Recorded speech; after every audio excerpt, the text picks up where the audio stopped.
Hey guys, I'm in Otavi, Namibia. I'm about 5 hours north of Windhoek, and I have some German technology that I got from Adrian when I went through the Frankfurt airport. Thought I had some time. I'd take this time to go ahead and talk a little bit about this and show you what I got and what we have forward to look forward to. First lock that Adrian got for me was this Abus, and all of these, for the most part, are brand new. This is the new Abus Titanium 90-50, and I think you've seen me pick Titaniums before.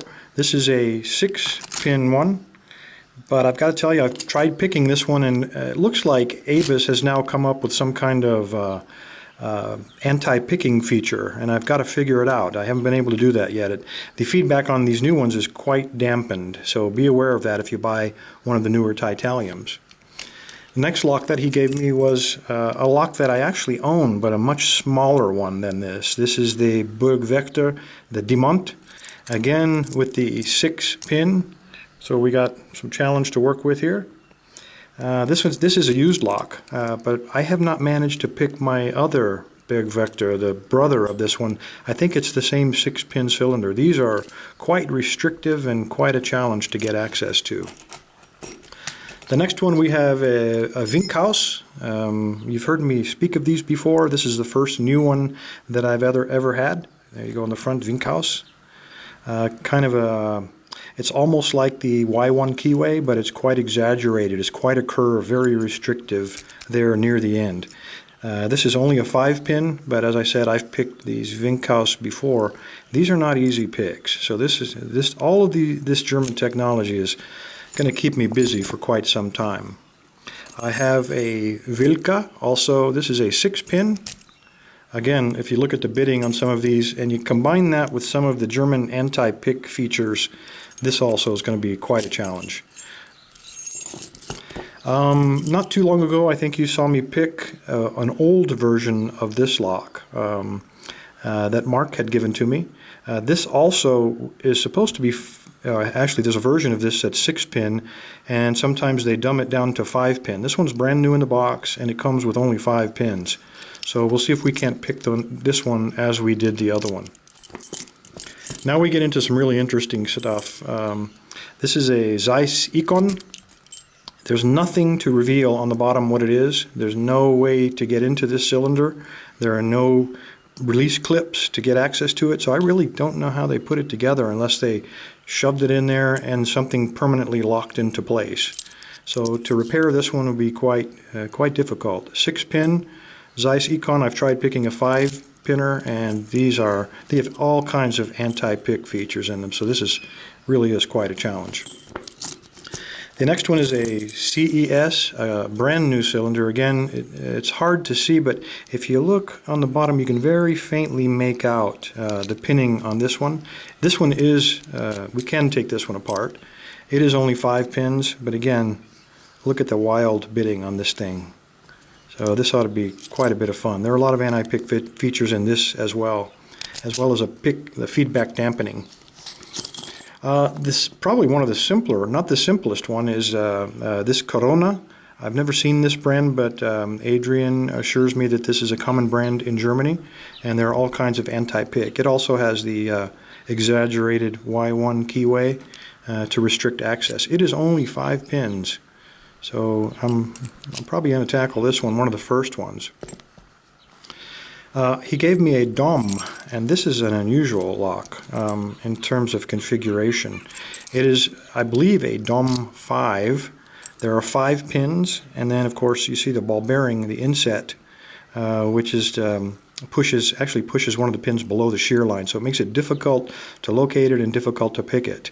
It has pinning on the side as well. I am not sure, but I believe that these are not active pins. These are passive pins. And I believe that 7th pin there, that one would be an active pin. But again, I'm not sure. But I'm looking forward to trying to pick this. These are supposed to be very, very difficult to pick. Before I get to the really interesting locks, I want to stay with the Zeiss Icon theme here. And Adrian gave me an older lock. This is just a very small box, very small lock that goes onto telephones, and I think he did a review of these. This is only 3 pins. That's all it is just 3. But I got to tell you, I put a pick in this for about 15 minutes. I did manage to pick it, but this, even though we've only got 3 pins, this is really a difficult pick, surprisingly difficult. So yeah, that's quite a challenge. I enjoyed that, and I'm going to try to catch that on video. All right, now let's get to some of the really high security and very interesting locks, at least to me. This is the box for this lock, and you'll notice it has the Zeiss Icon logo from owned by ASSA ABLOY. And before I even looked at the key, I was just examining the cylinder itself, and I said, oh, it's just 6 pins. Maybe I can deal with this. This, you know, nothing spectacular. And then I started looking at the pin. Well, let's put the lock down. When I looked at the key, not the pin, sorry, I started noticing, I said, I've seen this key before. See if we can get it to focus here. And I think it's no coincidence, this is a mul-t-lok. It's the MT5 Plus. You have basically the telescoping pins, you have the interactive element on the tip, and then you have the side bar here as well. So everything you find on a mul-t-lok you find on this. And when I started studying the box itself, I'm working off of a very small table, I apologize.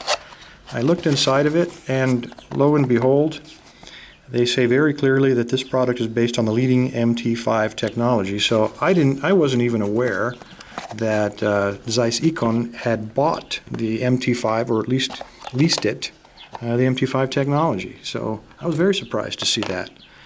And then the last lock, again, I find this very interesting. Again, a Zeiss Icon. The outside of this one, it looks like it has a removable reinforced backbone here to prevent snapping, but I don't know how you'd be able to get that out of there. It looks to be permanently pinned in place.